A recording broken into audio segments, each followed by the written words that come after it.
നമസ്കാരം. ഇന്നത്തെ പ്രവാസി വാർത്തകളിലേക്ക് സ്വാഗതം. യുഎഇയുടെ റെയിൽ വികസന ഭൂപടത്തിൽ ഹൈസ്പീഡ് റെയിലും യാഥാർത്ഥ്യമാകുന്നു. ആദ്യഘട്ടത്തിൽ പൂർത്തിയാകുന്ന ദുബായ് അബുദാബി അതിവേഗ പാതയിൽ 2030 സർവീസ് ആരംഭിക്കും. റെയിൽ പാതയുടെ സിവിൽ വർക്ക്സ്, സ്റ്റേഷൻ പാക്കേജുകൾ എന്നിവ രൂപകൽപ്പന ചെയ്യാനും നിർമ്മിക്കാനുമാണ് ഇത്തിഹാദ് റെയിൽ ടെൻഡർ ക്ഷണിച്ചത്. മെയിൽ നിർമ്മാണം ആരംഭിക്കും. 9ാമത് GEMS education global teacher prize അന്തിമ പട്ടികയിൽ ഇടം നേടി ദിബ അൽ ഫുജൈറയിലെ സയ്യിദ് എഡ്യൂക്കേഷൻ കോംപ്ലക്സ് അധ്യാപിക മോസ മുഹമ്മദ് റാഷിദ് സദൻ അൽ ഹാഫിദി.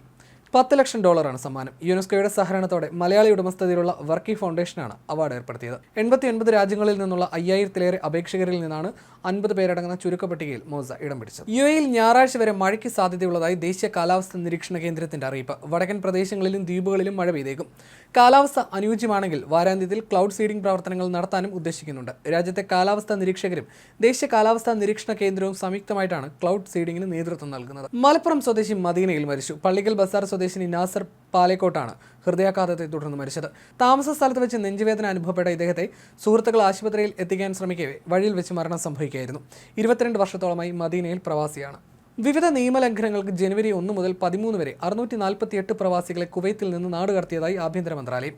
താമസം, കുടിയേറ്റ, തൊഴിൽ നിയമലംഘനങ്ങളുടെ പേരിൽ 509 പേരെ പുതുവർഷ പുലരിക്ക് ശേഷം അറസ്റ്റ് ചെയ്തിരുന്നു. ഇവരെ അടക്കമാണ് നാടുകടത്തിയത്. കഴിഞ്ഞ 13 വരെ വിവിധ ഭാഗങ്ങളിൽ 28 സ്ഥലങ്ങൾ കേന്ദ്രീകരിച്ച് പരിശോധനകൾ നടത്തിയിരുന്നു. കഴിഞ്ഞ വർഷത്തെ ഹൈസ്കൂൾ പരീക്ഷാ ചോദ്യപേപ്പർ ചോർച്ചയുമായി ബന്ധപ്പെട്ട് 6 പേർക്ക് ക്രിമിനൽ കോടതി ശിക്ഷ വിധിച്ചു. 10 വർഷം തടവും 42,000 ദിനാർ പിഴയുമാണ് വിധിച്ചത്. 3 ബിദൂനി സഹോദരങ്ങൾ, കുവൈത്തി യുവാവ്, കുവൈത്തി വനിത, ഈജിപ്ത് പൗരൻ എന്നിവർക്കാണ് ശിക്ഷ. കേസിൽ ഒരു അധ്യാപകന് 1 വർഷം തടവും വിധിച്ചിട്ടുണ്ട്. വാട്സ്ആപ്പ് ഗ്രൂപ്പുകൾ വഴിയാണ് ചോദ്യങ്ങളും ഉത്തരങ്ങളും കൈമാറിയത്. പുകയില ഉൽപ്പന്നങ്ങൾ വിൽപ്പന നടത്തുന്ന കടകൾക്ക് കർശന നിയന്ത്രണങ്ങൾ ഏർപ്പെടുത്തി സൗദി അറേബ്യ. പൊതുജനാരോഗ്യം സംരക്ഷിക്കുക, പുകവലിക്കാത്തവരെയും കുട്ടികളെയും പുകയിലയുടെ ഉപയോഗത്തിൽ നിന്ന് സംരക്ഷിക്കുക തുടങ്ങിയ ലക്ഷ്യങ്ങളോടെയാണ് നടപടി. പുകയില ഉൽപ്പന്നങ്ങൾ കൈവശം വെക്കാനോ പ്രദർശിപ്പിക്കാനോ വിൽപ്പന നടത്താനോ പാടില്ല. ഉപഭോക്താക്കൾക്കായി ദേശീയ സമിതി അംഗീകരിച്ച മാതൃകയിൽ ഒരു മുന്നറിയിപ്പ് പ്രദർശിപ്പിക്കണമെന്നും നിർദ്ദേശമുണ്ട്. 2024 ലോകത്തിലെ ഏറ്റവും തിരക്കേറിയ അന്താരാഷ്ട്ര വിമാനത്താവളം എന്ന റെക്കോർഡ് നിലനിർത്തി ദുബായ് അന്താരാഷ്ട്ര വിമാനത്താവളം.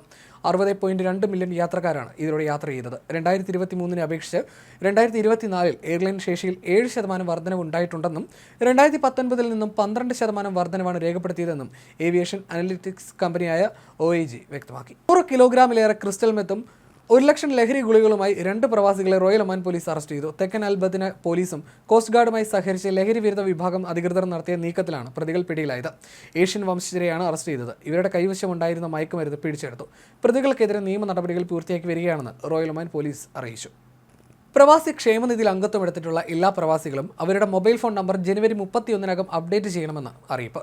പ്രവാസി ക്ഷേമനിധി ബോർഡിൽ നിന്ന് നൽകുന്ന വിവരങ്ങൾ ക്ഷേമനിധി അംഗങ്ങൾക്ക് കൃത്യമായി ലഭിക്കുന്നില്ലെന്നും രജിസ്റ്റർ ചെയ്ത സമയത്ത് അംഗങ്ങൾ നൽകിയ മൊബൈൽ നമ്പറിലേക്ക് വിളിക്കുമ്പോൾ മറുപടി ലഭിക്കാത്ത സാഹചര്യം കണക്കിലെടുത്താണ് മൊബൈൽ ഫോൺ നമ്പർ അപ്ഡേറ്റ് ചെയ്യുന്നതിന് നിർദ്ദേശം നൽകിയിട്ടുള്ളത്. ഇന്നത്തെ പ്രവാസി വാർത്തകൾ പൂർണ്ണമാകുന്നു. നമസ്കാരം.